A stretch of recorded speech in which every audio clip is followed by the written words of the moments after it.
Did you know the game sitting in your grandparents' closet is one of the oldest games on Earth? Some historians trace boards like it back over 5,000 years, and yet almost nobody today actually knows how to play it right. Most people think it's just fancy checkers with dice. It's not. It's actually a race, a battle, and a math puzzle happening all at once. By the end of this video, you'll get the setup, the moves, a sneaky move called hitting, and the one rule that trips up every single beginner. Let's get into it. Okay, first, let's just look at the board because it looks way more intimidating than it is. You've got two halves, left and right, and each half has 12 skinny triangles pointing at each other. Those triangles are called points. Triangle equals point equals a parking spot for your checkers. Now here's the thing that freaks people out. Everybody thinks you need to memorize all 24 triangles. You don't. Here's the actual secret. You only ever need to know where your checkers are and where you're taking them. That's it. Each player gets 15 checkers, think little race cars, spread across 4 starting points on the board.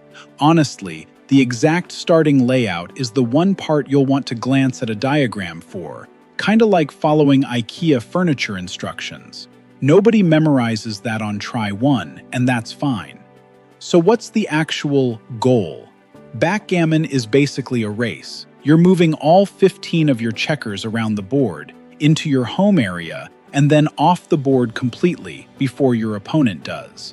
Whoever gets all their pieces off first wins. That's really it. Quick pause. If you like learning old games and weird history broken down simply, that's literally the whole point of this channel. So hit subscribe and smash that like button, because the strategy part coming up is where this game gets genuinely fun.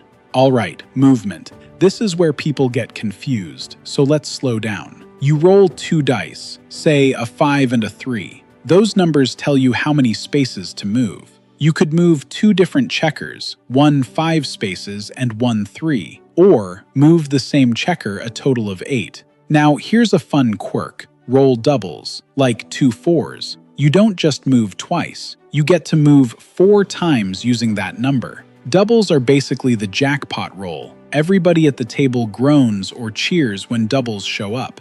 Direction trips up everyone at first. Each player moves in the opposite direction around the board, like 2 cars looping toward each other, except you're each heading to your own home. Once that clicks, it clicks fast. Now the fun part, hitting. This turns the race into a battle. If you land on a point where your opponent has exactly 1 checker sitting there, alone, you can hit it. Their checker gets knocked off entirely, onto a middle strip called the bar, basically backgammon jail. Here's why that matters. That hit checker has to start its entire journey over again from scratch. All that progress, gone. So there's this constant tension. Leave your checker exposed for a good move, or play it safe. That tension is what makes this game addictive. But here's the flip side. If you have 2 or more checkers on the same point, you're safe. Nobody can hit you there. Good players build these little fortresses of 2 or more while hunting for gaps in the opponent's defense. Once all 15 of your checkers reach your home area, the final 6 triangles, you can start bearing off. You roll dice and remove checkers from the board entirely. First person to remove all 15 wins the game outright. Here's the twist most beginners miss. If you still have a checker sitting on the bar from earlier, you can't move any other checkers until that one gets back into play first.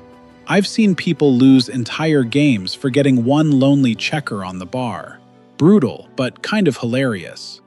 There's also the doubling cube, a die with 2, 4, 8, 16, 32, and 64 on it, used to raise the stakes mid-game like a betting move in poker.